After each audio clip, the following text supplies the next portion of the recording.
Ce qui m'intéresse particulièrement aujourd'hui, ce que je voudrais faire, là, ce que je voudrais qu'on discute ensemble avec Louis, c'est le fait que cet imaginaire écologique anime également une autre dimension du travail de Louis Hamelin, donc l'édition.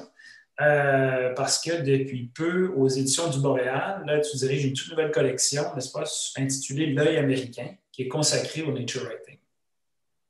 Donc, pour aujourd'hui, je voudrais peut-être qu'on aborde certains enjeux du nature writing québécois ou certains enjeux québécois du nature writing, c'est selon. Voir quels sont les effets actuels ou potentiels de ce genre sur le milieu de l'édition. Puis, j'aimerais peut-être aussi qu'on aborde peut-être des enjeux de traduction qui aussi ont des effets sur l'édition, donc qui ont des impacts éditoriaux. Donc, peut-être une première question, Louis, peut-être une question peut-être un peu plus légère, là, mais pour nous situer un peu, est-ce que tu peux peut-être nous raconter la genèse de ce projet? Donc, je sais que l'imaginaire environnemental est important pour toi en tant qu'écrivain, en tant que romancier, mais bon, peut-être situer un peu ce projet, qu'est-ce qu'il y a dans l'écosystème de l'édition au Québec qui a fait que les éditions du Boréal étaient la bonne place là, pour ce projet. Donc voilà, si tu veux juste peut-être un peu le situer, s'il te plaît. Oui, en fait, pourquoi Boréal plutôt que Éco-Société, par exemple? Par exemple, ouais. C'est parce que Boréal était déjà mon éditeur de littérature générale, c'est-à-dire de fiction, en fait. Et moi, au départ, c'est simplement la recherche d'un contrat de traduction qui m'a amené au projet de cette collection-là. C'est que je me cherchais un contrat de traduction. J'ai demandé à Boréal s'ils avaient quelque chose à me proposer. Ils m'ont donné carte blanche. Alors, évidemment, je suis allé du côté de mes intérêts naturels, si on peut dire. Et donc, je suis tombé après quelques recherches sur le livre de Muriel Willy Blanchet. Et oui, voilà. Alors, et très rapidement, dans nos discussions, le projet de la collection s'est présenté parce que j'avais remarqué entre-temps qu'il n'y avait pas de collection au Québec vouée exclusivement à ce genre d'écriture-là, dont on reparlera tantôt, là, comment la définir, comment la nommer.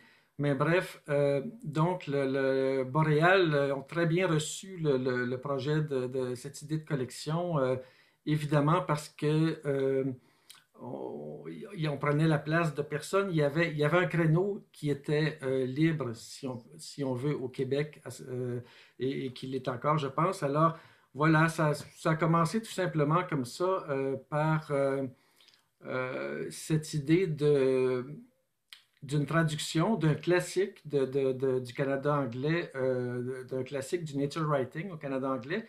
Et moi, évidemment, dès qu'on a commencé à envisager une collection, ben, je me suis dit ça va être un lieu pour les auteurs du Québec aussi. Évidemment, on ne veut pas seulement faire des traductions, bien au contraire. Ça va être un lieu d'édition finalement consacré à ce genre-là euh, au Québec. Alors, ça commence un peu comme ça, avec au départ une banale question économique. J'avais besoin de sous et j'ai voulu proposer à mon éditeur de traduire un livre et ça a commencé comme ça. OK, parfait, merci. Merci. Mais justement, au Québec, tu sais, peut-être qu'on pourrait comme, rebondir là-dessus. Donc, l'annonce là, de cette nouvelle collection là, sur le site là, des éditions du Boréal là, pour titre Accueillir le nature writing. Euh, puis, dans le chapeau, on parle du nature writing, on parle toujours du nature writing. Bon, il y a quelques années, tu avais proposé la formule ou une traduction, donc écrit nature, que j'avais remployé, j'avais utilisé dans le cadre de cours, tout ça, je trouvais que c'était une belle expression. Puis là, quelques années plus tard, tu maintiens quand même nature writing. On dirait que tu abandonnes, je ne sais pas, mais enfin. Donc, je ne sais pas si tu veux peut-être commenter les enjeux linguistiques là, de ce choix-là. Ou... Il y en a effectivement. Bon, à l'époque, mon clin d'œil à nos contacts à l'Académie française, il y avait un peu une boutade là-dedans, c'est-à-dire que en même temps, oui, moi je me disais sincèrement, il faudrait trouver un équivalent français à nature writing, parce que sinon ça ressemble un peu la manie qu'ont les Français, par exemple, d'arriver avec des anglicismes tels que shopping plutôt que magasinage, tout ça. À bien y repenser, écrit nature, il ne me satisfait pas tant que ça.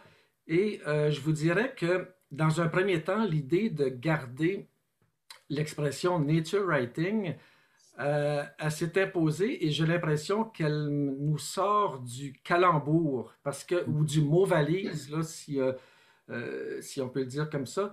Parce que oui, l'équivalent qui m'est venu, c'est écrit nature. Ensuite, j'ai pensé à un moment donné à narrature, mais ma blonde trouvait ça vraiment horrible comme néologisme, alors je l'ai abandonné. Et il y a quelqu'un sur Messenger assez récemment qui me proposait l'ité nature.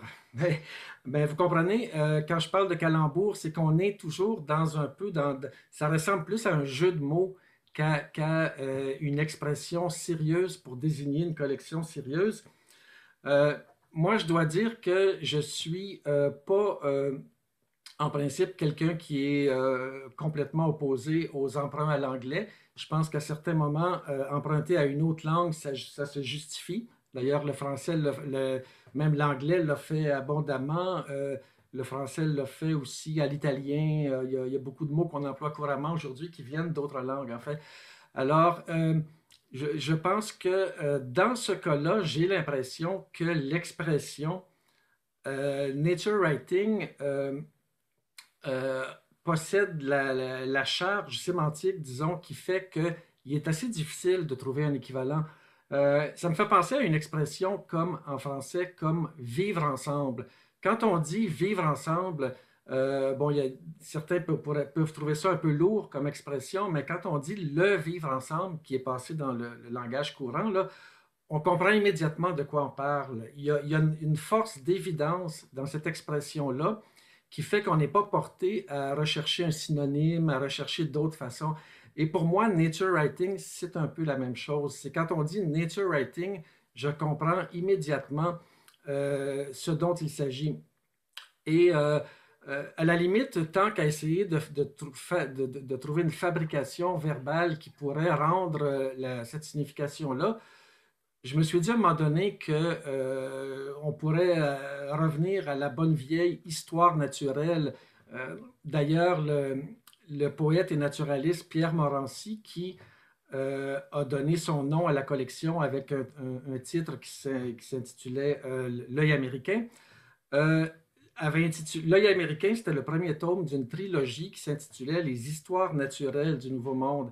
Alors, je me suis dit, qu'est-ce que le nature writing? Dans le fond, c'est un peu le descendant actuel d'un courant qu'à une certaine époque, on appelait l'histoire naturelle. Les histoires naturelles, en même temps, histoire naturelle, c'est pas non plus, je pense, à l'examen, c'est pas entièrement satisfaisant parce que le mot histoire peut avoir une ambiguïté. De qui on raconte l'histoire exactement dans une histoire naturelle. Bref, mais je sais que moi, au départ, je ne voyais pas de problème. Boréal, l'éditeur, ont reçu des protestations Ah oui. de Richard Martineau, par exemple, OK. du Journal de Montréal, qui nous trouvait colonisés d'emprunter cette expression-là. Écoutez, je ne sais pas. Moi, je pense que euh, jusqu'à présent, comme emprunt à l'anglais, j'ai envie de l'assumer parce que je pense que euh, c'est, je dirais que c'est dans le milieu littéraire, c'est très connoté. Si on dit nature writing, on comprend immédiatement, en référence évidemment au courant américain, euh, les Américains étant ceux qui ont inventé le genre pratiquement. Alors, je pense qu'on comprend immédiatement de quoi il s'agit. Ce qui n'est pas nécessairement le cas d'écrit nature. Écrit nature, oui, peut-être. Je ne sais pas.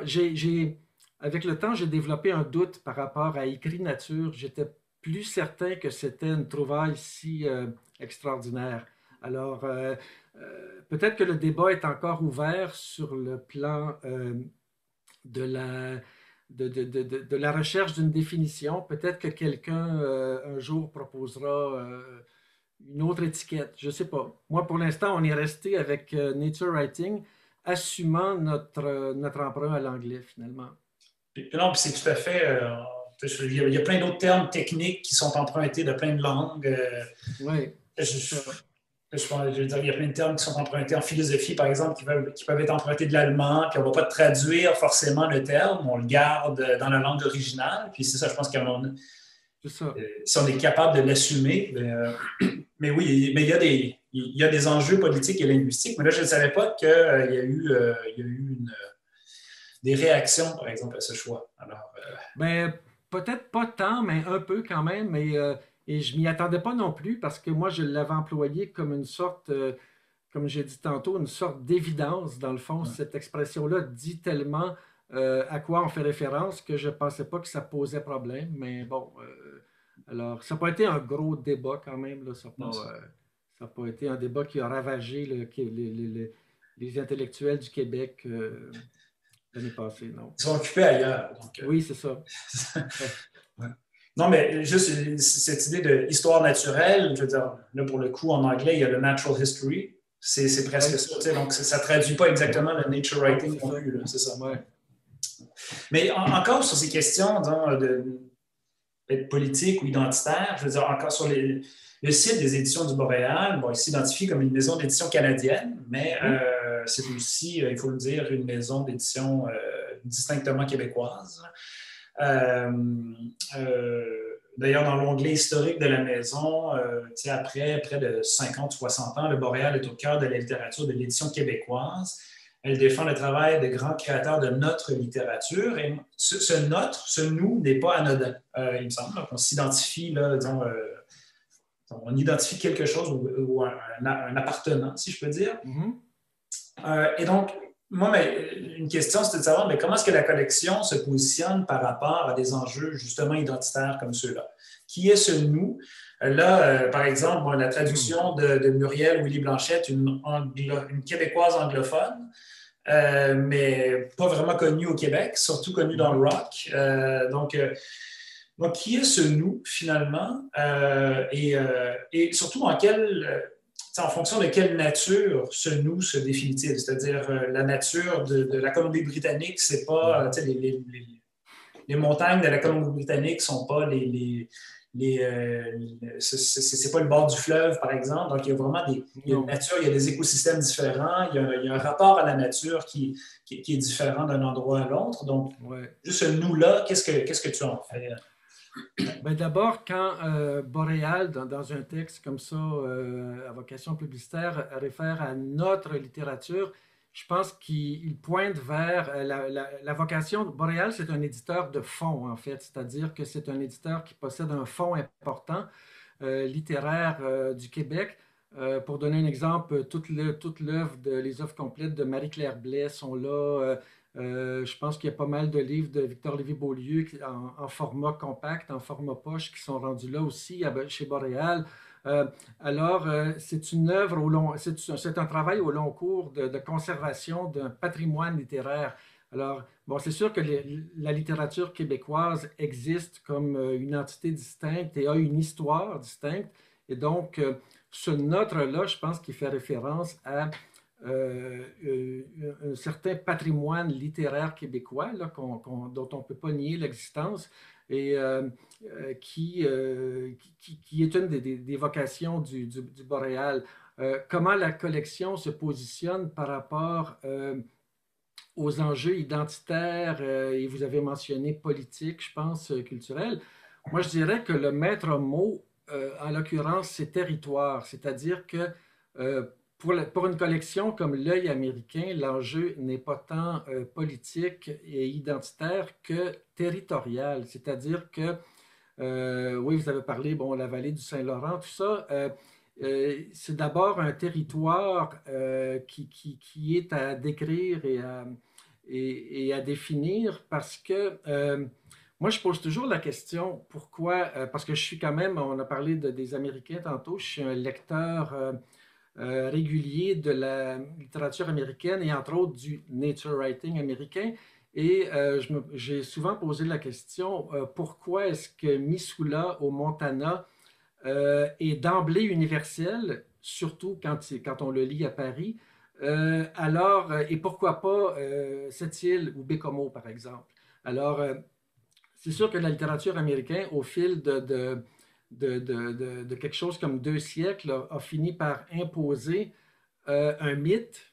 Bon, il y a le mythe de l'Ouest dans tout ça, il y a la nature sauvage de l'Ouest, qui sont des mythes beaucoup plus connus que notre pauvre nordicité à nous.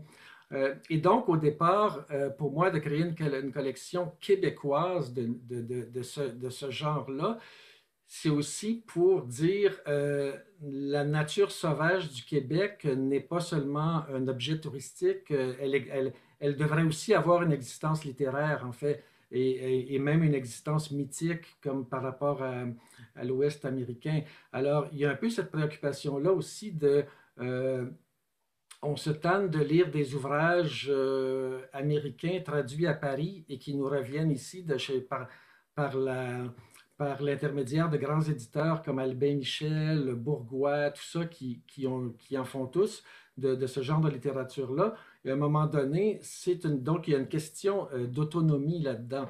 Euh, Maintenant, pour l'Ouest, c'est un cas important. Évidemment, vous avez, comme vous l'avez mentionné, Boréal, c'est aussi un éditeur canadien, évidemment, par la force des choses, par la force du pays où on habite. Et le jeu des traductions étant ce qu'il est au Canada, c'est-à-dire que c'est sûr que si on traduit des œuvres de l'anglais, ça va venir du Canada et non des États-Unis. Parce que les subventions du Conseil par le programme de subvention du Conseil des arts, bon, on subventionne du français à l'anglais et de l'anglais au français au Canada. Alors, mais je pense que le territoire, je parlais tantôt de territoire, mais le territoire imaginaire du Québécois va aussi jusqu'à la côte ouest. Je pense que moi-même, c'est pas pour rien que j'ai choisi le livre de Madame Blanchet, c'est parce que j'ai fréquenté cette côte-là, cette côte sauvage à 20 ans. Je me suis promené pas mal dans ce coin-là, randonnée pédestre, expédition, tout ça. Et je pense que il y a certains territoires imaginaires de l'Ouest, de la côte Ouest, qui fait partie oui, de notre territoire littéraire, en fait. Et donc,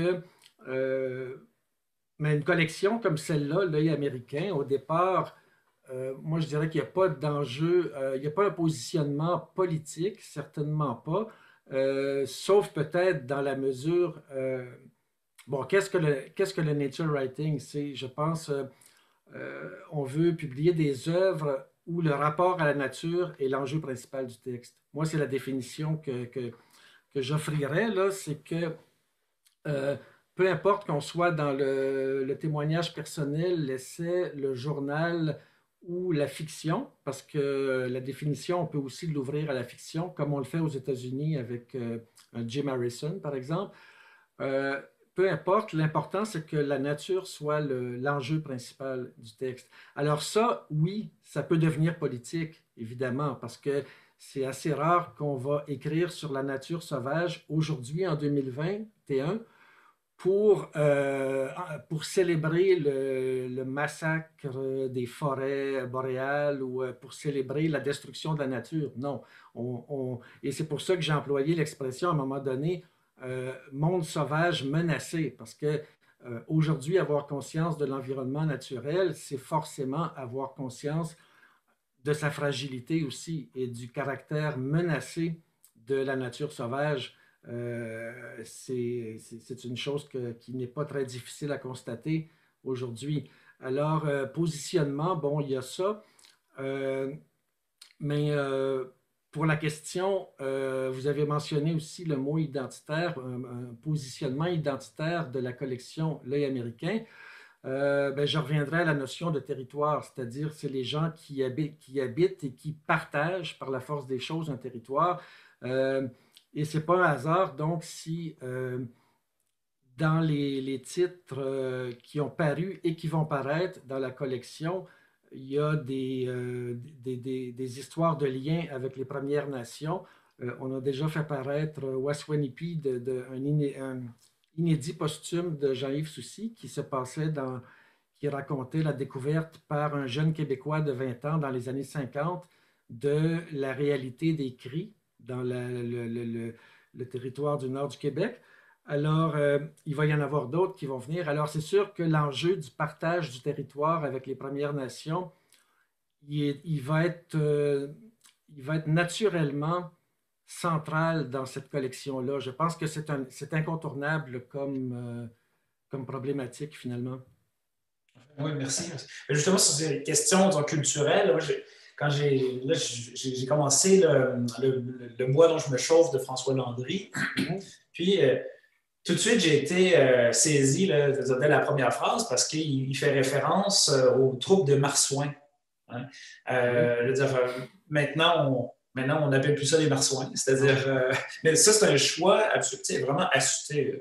Il sait ce qu'il fait, c'est assumé et défendu par l'auteur de faire référence comme ça à cet animal à partir d'un nom qui lui donnait finalement les anciens. Mais j'ai trouvé ça assez curieux, c'est-à-dire d'aller chercher ce mot-là qui n'est plus celui, disons, qui a valeur courante. Actuellement, c'est plus celui qu'on privilégie. Ouais, c'est en Même si fait, c'est un mot lui-même vraiment chargé, parce que c'est un mot, c'est le mere swine, c'est le porc, c'est le porc de la mer.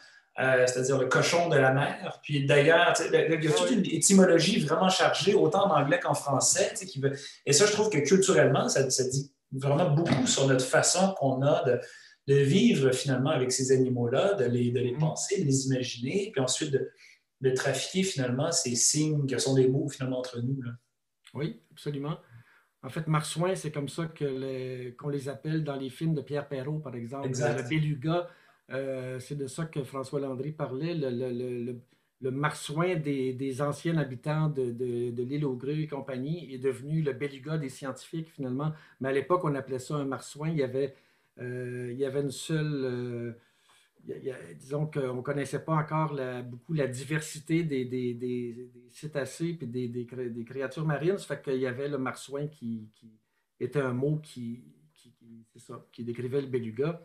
Euh, ben voilà, donc c'est sûr qu'il y a bon, je parle de Pierre Perrault, et puis il y a cette continuité-là aussi.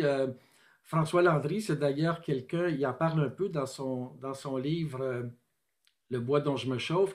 C'est quelqu'un qui connaît très bien, on pourrait appeler ça les ancêtres du nature writing québécois, c'est-à-dire des gens comme Harry Bernard et d'autres qui écrivaient dans les années 1920-1930 au Québec et qui écrivaient sur la forêt québécoise. Moi-même, j'ai une bibliothèque ici où j'ai des vieilles éditions, des livres, les éditions du bien public, où il y a par exemple un type qui signe Sylvain et qui écrit un livre qui s'intitule Dans le bois.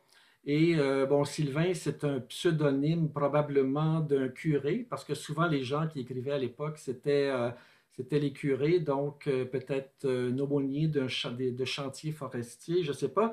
Mais donc, il y a ce courant-là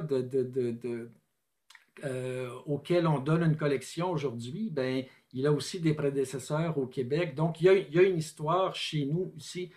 C'est pas uniquement une application locale d'un courant qui vient des États-Unis, tout ça, qui vient de Thoreau, finalement.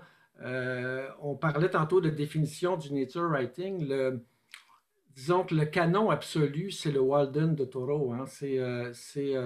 Moi, je suis là-dedans en ce moment là, à relire tout ça et c'est incroyable à quel point Walden ou La vie dans les bois d'Henri David Thoreau, c'est un livre d'une criante actualité, en fait. C'est un livre qui nous interpelle énormément aujourd'hui dans notre société de surconsommation.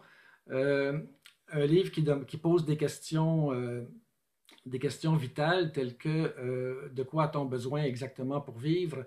Mais donc, sur le plan de la forme, c'est un peu le livre qui a donné naissance au nature writing américain, c'est-à-dire c'est un témoignage personnel d'un rapport au monde vivant, d'un rapport, d'une expérience, dans le fond, euh, Alors, il y a ça aussi dans le nature writing, c'est que je disais tantôt que la nature devait être l'enjeu principal du texte, et c'est vrai, mais ça doit aussi être un texte littéraire. On doit aussi être dans la littérature, donc dans l'expression d'une expérience singulière, finalement. Parce que moi, depuis qu'on a annoncé la collection, tout ça, bon, j'ai reçu des manuscrits parfois de un tel qui raconte son expédition dans le Grand Nord en vélo jusqu'à Chibougamau et ensuite en kayak jusqu'à Coudjouac, tout ça, euh, qui est très intéressant, mais c'est pas toujours de la littérature, c'est pas forcément pardon, de la littérature seulement parce qu'on raconte une expérience. Il faut qu'il y ait aussi cette singularité qu'on a dans une vision du monde particulière, dans la sensibilité de la langue aussi. Donc, bref, la littérature, je ne vais pas commencer à la définir ici, là. Euh, donc, il faut que ce soit aussi de la littérature, le nature writing. C'est un, il y a des scientifiques, des naturalistes qui décrivent très bien la nature comme objet scientifique, mais ici, c'est pas forcément, on n'est pas dans la science, on est dans une autre forme de sensibilité quand même, je dirais. Mais ce que vous avez mentionné plus tôt, là, en ce qui concerne les sources historiques du nature writing au Québec, même si ce Mhm. n'est pas quelque chose auquel on a. Même si, quand on pense au nature writing, on pense au 19e siècle américain là, Ouais. et le 20e. Là. Mais Mhm. c'est vrai qu'il y a des choses ici aussi au Québec. Là, je veux dire, j'aime bien lire les guides d'identification, par exemple, et les plus Ouais. anciens, les guides d'identification un peu plus anciens sont. Là, l'auteur se permet des remarques sur telle partie de pêche, par exemple, Ouais. auquel il a Mhm. participé, ou une expédition de pêche auquel il a participé, ou son rapport très affecté à une plante particulière ou à un Ouais, ouais. boisé. Et donc, ces guides d'identification qui ont eu une vocation, si je peux dire, un peu plus scientifique, Oui. ou objective, les auteurs se laissaient un peu emporter. Puis à ce moment-là, ben, ça devient, là, il y a comme, comment dire, on voit que la personne assume finalement son rapport incarné, affecté avec la nature. Et je pense que c'est Oui. peut-être ça qui peut définir finalement le nature writing. On voit ça aussi chez Audubon, par exemple, le grand naturaliste, ornithologue. Euh, il est un scientifique, mais il est en même temps un artiste et il n'est pas encore obligé de choisir entre les deux. Il est un observateur attentif de la nature et donc son témoignage est tout à fait subjectif et on a l'impression de voir un peu la science moderne prendre forme de façon encore hésitante, mais la science d'un Audubon, par exemple, n'a pas encore les prétentions à l'exactitude, à la rationalité, à la méthode qu'elle a aujourd'hui. Alors, Audubon, c'est de la littérature aussi. C'est pas même s'il est un grand découvreur des oiseaux américains, là, avec son œuvre maîtresse, The Bird of America, mais euh, donc, moi j'aime bien voir la science dans cet état de tâtonnement où la science était encore, avait moins de prétention, si on veut, à la, à la méthode, à l'exhaustivité, tout ça. Et des écrivains comme Audubon sont intéressants à lire aujourd'hui parce que lui aussi farcit ses écrits de témoignages personnels. Alors, oui, moi j'aime bien cette période des sciences naturelles qui donnent des œuvres qui ont une valeur littéraire encore aujourd'hui. Euh, Ce qui n'est pas nécessairement vrai avec tout le respect que j'ai pour eux, parce que j'ai failli en devenir avec un biologiste de la faune aujourd'hui qui est lié à une université, puis qui va écrire, par exemple, une étude sur l'orignal, les ressources alimentaires de l'orignal en hiver. Euh, on ne va pas nécessairement pouvoir lire ça comme de la littérature, parce qu'il y a tout un style scientifique qui s'est imposé, évidemment, et puis qui, aujourd'hui, dans les revues scientifiques, c'est pas là qu'on va trouver le plus de jolies métaphores, disons. Mais je pense, par exemple, à l'heure actuelle, dans un courant comme les humanités environnementales, par exemple, où là, on essaie de faire des ponts, justement, des, euh, entre des recherches scientifiques et des œuvres de création plus littéraires ou artistiques. Donc, je trouve qu'il y a quand même, comment dire, pour des raisons institutionnelles, je peux comprendre que les disciplines se sont forcément spécialisées, se sont écartées les unes des autres, ont développé, ont maintenu et ont préservé en quelque sorte des méthodologies. Se sont parfois cristallisées là-dedans aussi au point où ils deviennent comment dire, au point où les autres peuvent, au point où on ne peut même plus se parler. C'est-à-dire, Ouais, ouais. et, mais en même temps, on sent, et là, je ne sais pas si c'est des vœux pieux, mais encore d'un point de vue institutionnel, on sent comme une ouverture à l'interdisciplinarité, à l'intersectorialité aussi. On veut mettre de l'avant justement des rapports entre le biologiste de la faune qui travaille sur les ressources alimentaires de l'orignal en hiver et quelqu'un en littérature, par exemple, ou en art visuel ou quoi que ce soit. Donc, il y a comme des rapports qu'on essaie de faire, mais c'est vrai que pour des raisons institutionnelles, c'est comme si les différentes disciplines étaient vraiment tenues à l'écart les unes des autres. Ouais, ben c'est la... Pardon. Je pense que c'est la manière dont a évolué le savoir dans des branches de plus en plus pointues, de plus en plus raffinées dans l'objet de leur recherche. Euh, pardon. Moi, comme je l'ai dit tantôt, j'ai étudié là-dedans, biologie de l'environnement, et je me souviens que je me faisais dire que quand je reviens. Bon, merci. Je me faisais dire, quand je remettais des travaux écrits, je me suis déjà fait dire que mon style était trop impressionniste, etc., etc. Donc déjà, ma tendance littéraire s'affirmait déjà. Mais ça, on regarde, euh, on appelle ça l'épistémologie, c'est l'histoire d'un savoir. Il y a toujours une évolution, il y a une histoire là-dedans. Euh, à l'époque de l'Antiquité grecque, par exemple, quelqu'un comme Aristote, c'est un des tout premiers naturalistes. Et quand il écrit, quand il décrit la nature, c'est pratiquement de la fiction parce qu'à l'époque, on croit encore que certains monstres existent, qu'il décrit des créatures fabuleuses. Et là, on lit ça, puis on se dit, OK, c'est un début de tâtonnement scientifique, mais ce type-là, il fait encore de la fiction, dans le fond. C'est aussi un auteur de fiction. Alors ça, c'est fascinant. Et donc, et cette évolution-là, mais elle est arrivée aujourd'hui à un point où, effectivement, la science, euh, comme on la connaît aujourd'hui, ça fait pas si longtemps que ça existe, ça fait une couple de siècles où la science est parvenue à un point de, de- de- de raffinement, disons, où chacun a sa spécialité. Et moi, je me souviens que quand j'avais 23 ans, ce qui m'a éloigné de la science, c'est un peu cette obligation de se spécialiser. Euh, je pense que c'est une des raisons qui m'ont porté graduellement vers la littérature à cette époque-là, parce que la littérature, c'est l'art généraliste par excellence. En littérature, on est des spécialistes du généralisme, dans le fond.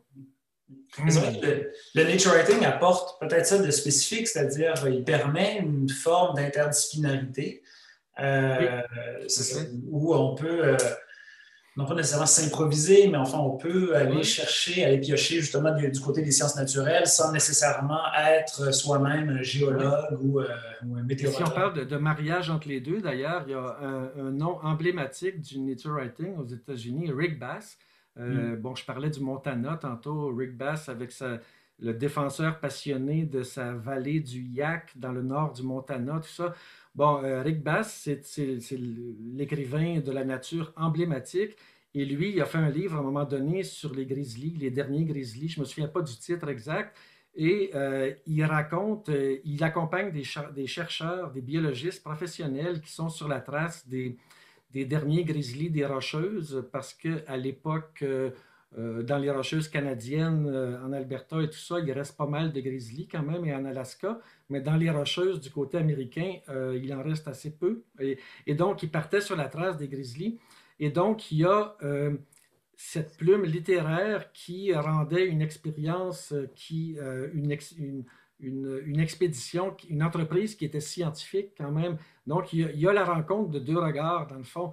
Et moi, dans le nature writing, c'est ce que j'aime bien aussi, c'est retrouver quand même, oui, une plume littéraire, mais avec une certaine rigueur d'observation, avec une rigueur dans l'observation de la nature. J'aime bien les auteurs qui sont sérieux quand même euh, quand ils nous disent qu'ils ont vu un lièvre, ben, que ce ne soit pas un lapin à queue blanche, ou en tout cas, je veux dire, je plaisante un peu, mais il y a une rigueur du regard, dans le fond, qui doit être présente, parce que sinon, c'est très facile de célébrer la nature sur un air un peu, je dirais, fleur bleue, c'est-à-dire, bon, c'est très joli, un beau paysage de montagne en automne et tout ça, euh, mais on, on a besoin de gens aussi qui approfondissent cette expérience-là, qui ne font pas qu'admirer les beautés de la nature, mais qui sont aussi capables d'aller un peu plus loin dans leur analyse de ce qu'ils voient finalement. Et De prendre le temps et l'effort nécessaire pour aller justement, c'est quoi la différence entre un bruant puis une hirondelle ou une mésange, ou enfin, aller découvrir comme ça les différences et se donner le temps pour observer, finalement, pour développer cet œil américain, finalement. ouais. Ouais. Il y a un livre au Québec dans les dernières années, ben, ça fait pas si longtemps, ça fait un an et quelques, je pense, qu'il est paru, de l'historien Jean Provencher, qui m'a vraiment fasciné, qui est aussi, lui, un naturaliste sur les bords. Et il possède un grand domaine avec un immense terrain dans la région de Québec, je ne me souviens plus où exactement. Et dans ce livre-là, il raconte comment, à un moment donné, il était tanné de passer, de se promener en tracteur à gazon. Alors, il cesse tout simplement de tondre cet immense terrain autour de sa maison de campagne et de sa vieille grange retapée. Et il laisse pousser l'herbe naturelle, le foin, comme on dit. Et après ça, il se rend compte qu'il se retrouve dans une mini-jungle avec des herbes qui lui arrivent à la taille et à la poitrine. Et il se met à explorer avec systématiquement la faune qu'il y a là-dedans, qui est surtout des insectes, des petits rongeurs, des oiseaux. Mais donc, d'une part, il y a ce choix-là, dans le fond, de laisser un environnement revenir à son état plus naturel, mais il y a aussi la passion de connaître qui l'a poussé. Je ne me souviens pas du titre de son livre, c'est sorti chez Delbusso éditeur, c'est de Jean Provencher. En tout cas, ça pourrait se retrouver là. Mais bref, il y a cette décision-là aussi de faire de son terrain un objet d'étude. Et là, on est vraiment proche de Thoreau aussi, la nature sauvage, c'est pas seulement les forêts des montagnes rocheuses et l'Amazonie. La nature sauvage, ça commence dans la cour chez vous. Et quiconque nourrit des oiseaux, même comme moi, dans une petite ville comme Sherbrooke, sait très bien que la nature sauvage, elle est en ville, elle existe en ville aussi. Et, et pour moi, ça, c'est une des grandes leçons de Thoreau. Thoreau, c'est pas quelqu'un qui est allé dans l'Ouest comme Audubon. C'est pas quelqu'un qui a voyagé tellement. Il est allé dans le Maine à l'époque à plusieurs reprises et vers l'Ouest, il s'est rendu jusqu'au Minnesota et il était déjà malade à cette époque-là. Il a dû retourner. Mais c'est quelqu'un qui nous dit que la célébration du monde et l'émerveillement, même, c'est pas exagéré de dire ça à propos de Thoreau, l'émerveillement commence à la porte de chez vous, dans le fond, à la porte de sa cabane, mais sa cabane était elle-même à la porte de son village.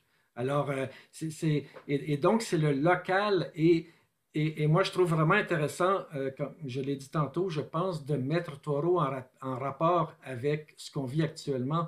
Parce que là, il y a eu un retour forcé au local, n'est-ce pas? Parce que les voyages internationaux sont tout à coup très fortement décommandés. Euh, alors, il y a ce retour au local et on s'en rend compte dans les sentiers de randonnée cet automne, sur les pistes de ski de fond cet hiver, c'est qu'il y a beaucoup plus de monde. Il y a beaucoup plus de monde qui envahissent les espaces naturels parce ils ne sont plus en Italie en train de savourer un expresso sur la place machin chouette. Alors, voilà, et donc, mais ce rapport-là au local, je parlais de territoire tantôt comme d'une notion fondamentale. Ce rapport-là au local, le territoire local, il est fondamental pour moi. C'est la nature, c'est pas toujours ailleurs, c'est pas toujours le Grand Nord, c'est pas toujours la jungle de l'Amérique du Sud. La nature, c'est aussi là où on vit. Elle est encore là. On n'en fait pas toujours quelque chose de très édifiant, mais c'est aussi là où on vit la nature. Merci. Mais justement, en parlant de ces conditions très matérielles-là, c'est-à-dire, là, on n'est plus en Italie, on n'est plus ailleurs, mais on est bien ici. En ce qui concerne justement cette collection, en fait, j'avais posé cette question là, dans nos échanges par courriel, mais est-ce que l'éditeur, comment est-ce que l'éditeur prend acte finalement de ces revendications, ou enfin de ce message concernant une protection, une valorisation d'une nature endommagée? Est-ce que, d'un côté très pratique, est-ce que l'éditeur a comme décidé ou est-ce qu'il envisage de reverdir sa chaîne, sa chaîne logistique? Est-ce qu'il a pris des engagements quelconques? Est-ce que, vraiment, d'un point de vue éditorial, est-ce qu'il y a des changements que le contenu des ouvrages qui font partie de la collection amène? Ben, avant même que la collection soit fondée, il y avait, d'ailleurs, j'avais participé à ce mouvement-là un peu dans l'édition québécoise pour demander des livres imprimés avec du papier respectueux des forêts anciennes, etc.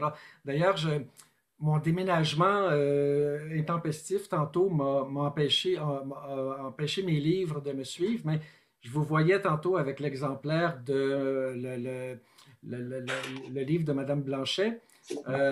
Oui, si vous voulez regarder la petite notice qui est à la fin, je pense, sur l'emploi du genre de papier, vous pourriez le lire. C'est quand même intéressant de voir si vous le lisez à voix haute, parce que j'aimerais ça vous le lire, mais je ne l'ai pas Oui, sous les non, mais yeux. je peux le faire tout de suite. Mais ça, oui, c'est ça, on le voit.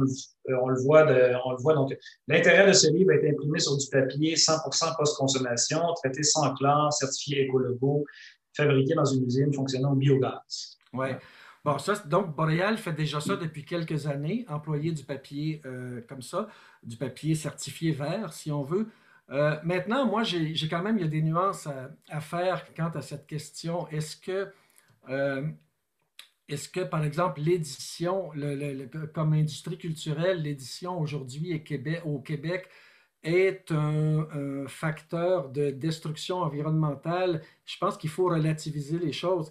Moi, je regarde ce qui se passe autour de chez moi et quand je me promène, j'ouvre les yeux et je vous dirais que les grands problèmes les grands facteurs de destruction de la nature sauvage aujourd'hui, c'est le développement domiciliaire et industriel et c'est l'accroissement du parc automobile et le rajout incessant de bouts d'autoroute qui en résulte, l'agrandissement du réseau routier, tout ça, la destruction de l'habitat, de la nature et des habitats fauniques en ce moment, c'est beaucoup causé par ça, par l'expansion humaine dans le fond.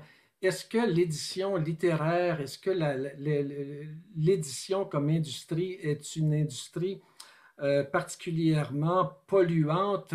Je suis allé voir quelques chiffres tantôt parce que je sais qu'on pense, bon, un livre de papier qui est édité dans le meilleur des cas, à 3000 exemplaires, tout ça. Bon, c'est du papier, mais le papier aujourd'hui au Québec, il faut savoir qu'il est produit à 67% à partir de copeaux et de sciure, donc de résidus du bois de sciage, et à 20% de matière recyclée. Si on calcule bien, il reste 13% d'arbres qui vont dans la fabrication du papier. Alors donc, tous ces copeaux-là, d'où viennent-ils? Ils viennent des scieries, en fait, de l'industrie du sciage. Alors, le gros problème, parce que les gens, évidemment, j'en suis d'ailleurs, repensent encore au film de Richard Desjardins, L'Erreur boréale, ces immenses Coupe à blanc. étendues de coupe à blanc, dans le fond, de forêts dévastées qui ont marqué l'imaginaire des gens et à juste titre. Et puis, mais les coupes à blanc, c'est beaucoup, dans le nord du Québec actuellement, c'est beaucoup l'industrie du sciage. À quoi sert l'industrie du sciage? À faire des planches pour bâtir des maisons. Alors, on en revient à, pour moi, le vrai problème, il est beaucoup plus dans l'expansion domiciliaire, industrielle, routière, que dans le fait de fabriquer des livres finalement. Je le dis comme je le pense, là, et c'est sûr que c'est pas une industrie c'est sûrement pas une industrie qui est libre de toute conséquences néfastes pour l'environnement, mais si on la compare à d'autres, j'ai l'impression, tantôt je vous parlais d'un livre d'un dénommé Sylvain qui s'intitule Dans le bois. Bon, ce livre-là, il a été édité en 1946, donc ça fait quelque chose comme 75 ans. Il va être encore là dans ma bibliothèque dans 10 ans. Alors, il n'y a pas d'obsolescence programmée dans les livres. Alors, déjà ça, bon, c'est une économie qui... euh, est-ce que vraiment l'édition de livres en papier est plus dommageable pour l'environnement que l'industrie des babioles électroniques, par exemple, qui nous permettent aujourd'hui de lire un livre électronique sur une tablette, mais cette tablette-là va devenir dans quelques années et assez rapidement, trop rapidement, va devenir un déchet finalement. Il va devoir être remplacé. Bon, le problème de l'obsolescence programmée qui est très présent en informatique. Moi-même, c'est incroyable, je me fais vendre un disque externe à la micro-boutique pour mon Mac et le type me dit, dans 5 ans, il sera plus bon. Puis c'est clairement, c'est pour des raisons, c'est prévu que dans 5 ans, il va falloir que tu t'en achètes un autre. Alors, mon disque dur externe est évidemment moins durable que dans le bois de mon ami Sylvain, qui lui va rester dans ma bibliothèque assez longtemps encore, je pense. Donc, moi, j'ai tendance, pour me résumer un peu, j'ai tendance à relativiser quand même les effets néfastes de l'industrie du livre sur l'environnement. En même temps, il y a peut-être, si on parle de problèmes environnementaux liés au livre, à l'édition, juste avant que j'aille m'asseoir avec vous dans mon bureau en bas, avec les conséquences brinque-ballantes que vous avez vues, ben, il y a un camion qui venait d'arriver devant chez nous pour apporter un livre dans la boîte aux lettres. Et s'il y a un problème, je pense que un problème vous avez parlé dans les notes qu'on a partagées, vous avez parlé de reverdir la chaîne du livre ou quelque chose comme ça. Moi, je pense que s'il y a un problème actuellement, il est beaucoup dans la livraison. Et ce problème-là, il a été révélé entre autres par le confinement parce que je pense qu'il y a plus que jamais, les gens ont commandé des livres sur Amazon et sur le réseau des libraires indépendants du Québec, évidemment, mais on est devenu habitué à l'idée qu'on commande un livre et on va le recevoir à la maison, dans le fond. Mais pour recevoir un livre à la maison, ça prend un camion, ça prend des transports. Alors on voit comme ça, un camion arrive devant chez vous et il y a un livre qui en sort. Est-ce que c'est vraiment une efficacité sur le plan écologique? Je ne pense pas, je n'ai pas de chiffres là-dessus. Mais donc, là-dessus, je verrais qu'il y a peut-être un problème dans la livraison, en fait, si tout le monde s'habitue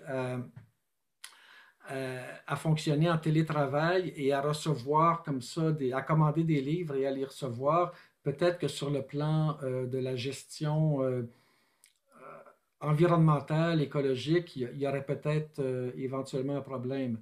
Mais que le livre comme objet Mais représente un problème par rapport à l'environnement. Personnellement, j'ai un doute. On pourrait peut-être me démontrer le contraire avec des bons arguments, mais personnellement, j'ai un doute. En plus, quand vous êtes chez vous le soir et que vous lisez un livre bien assis sur le divan, comment dire, vous n'êtes pas en train d'écraser des petites musaraignes dans le banc de neige en motoneige. Alors, vous êtes pas en train, votre empreinte écologique, quand vous lisez un livre, à mon avis, elle est assez réduite. Mais je pourrais me tromper, si on pourrait peut-être me démontrer le contraire. non, non, mais disons, je suis d'accord, je suis absolument d'accord avec vous. Là, je pense que l'empreinte écologique de Costco puis les éditions du Boréal, c'est deux choses bien différentes. Là. On n'est pas du Oui, tout dans le même c'est registre. ça. C'est un peu ça que je voulais Euh, dire, oui. oui, c'est ça. Non, mais c'est vraiment une question de savoir comment comment est-ce que l'éditeur Hmm. peut repenser finalement ces actions. Oui, ben, pour répondre directement à cette question-là, ben, la création de la collection jusqu'à maintenant a pas amené comme... moi, à l'époque, j'avais été très content que Boréal me suive là-dedans, là, c'est-à-dire l'utilisation de papier recyclé, respectueux de l'environnement, tout ça. Mais à date, ça n'a pas été un des enjeux autour de la création de la collection L'œil américain. Mais sait-on jamais si, il y a des pratiques qu'on peut améliorer? Parce que c'est sûr que on parlait de positionnement tantôt d'une collection comme L'œil américain, mais c'est sûr qu'il y a un positionnement pro-environnemental presque de facto, comme je l'ai dit tantôt, c'est-à-dire qu'on ne peut pas aujourd'hui célébrer la nature et en même temps encourager sa disparition, sa destruction. Alors, donc, oui, si on voit qu'il y a des choses qui pourraient être, mais actuellement, il n'y a pas il y a pas cette prise il n'y a pas de décision en ce sens-là actuellement. Je parlais tantôt l'expression des papiers respectueux des forêts anciennes. Ça me fait quand même penser à une autre nuance qui est bon d'apporter.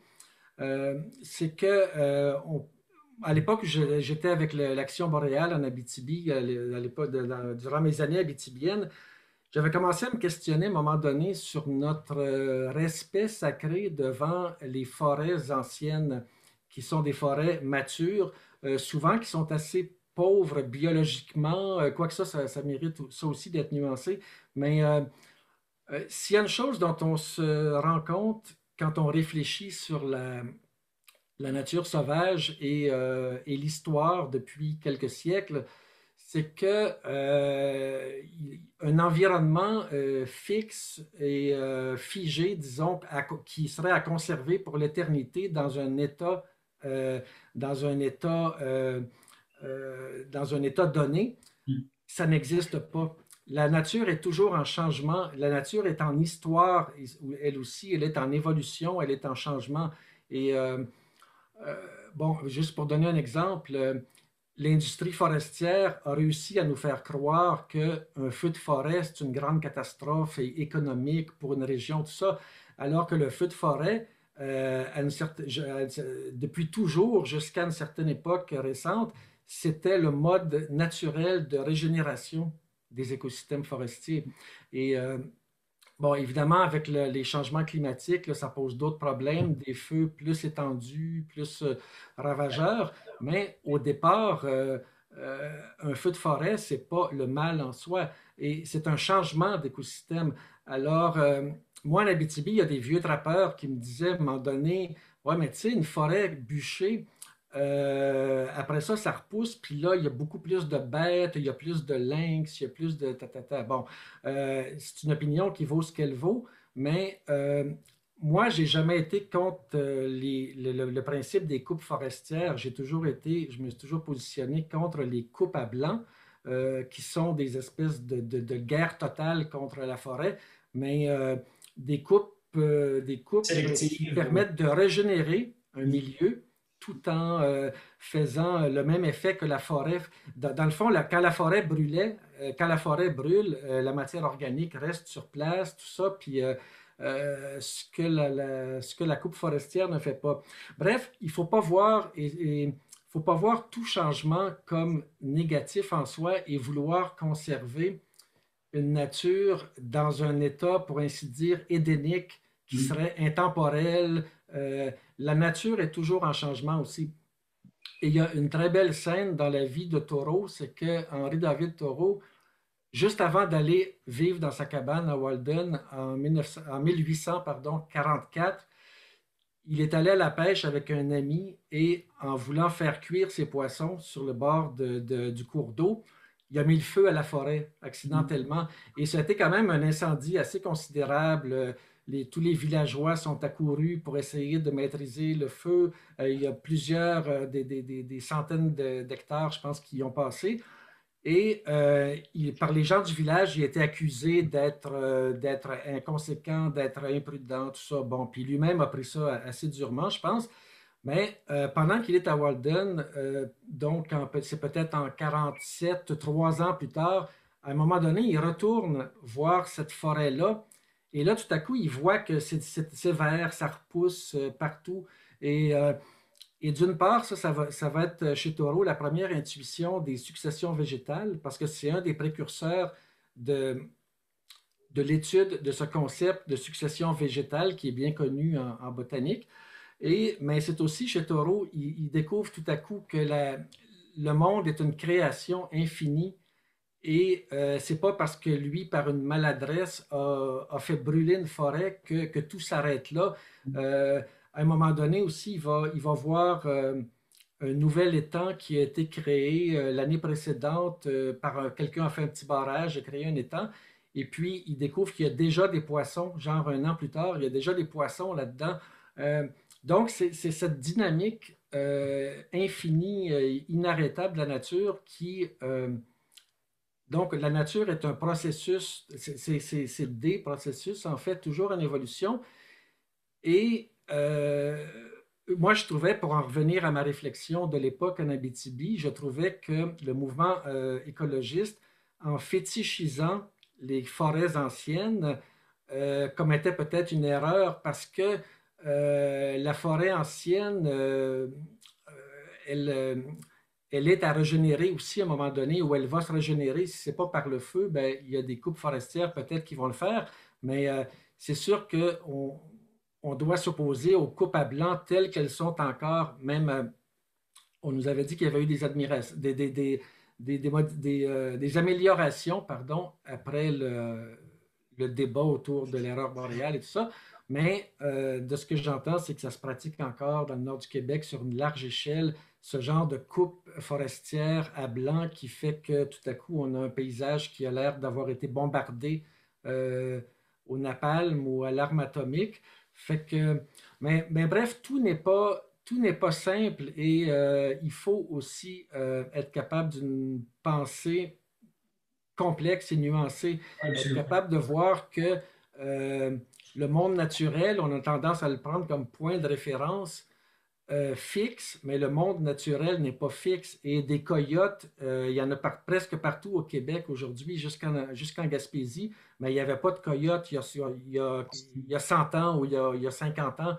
50 ans, ça devait commencer, là, mais c'est la faune bouge aussi à la surface du globe. Il n'y a rien d'intangible finalement.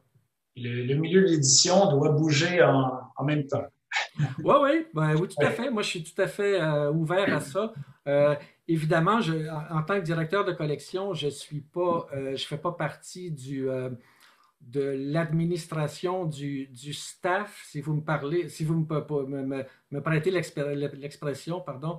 Je ne fais pas partie du haut staff de Boréal, mais c'est sûr que oui, on a des discussions, puis s'il y a des façons d'améliorer qu'il est convenu désormais d'appeler l'empreinte écologique de cette industrie culturelle, ben oui, moi je suis tout à fait ouvert à des propositions.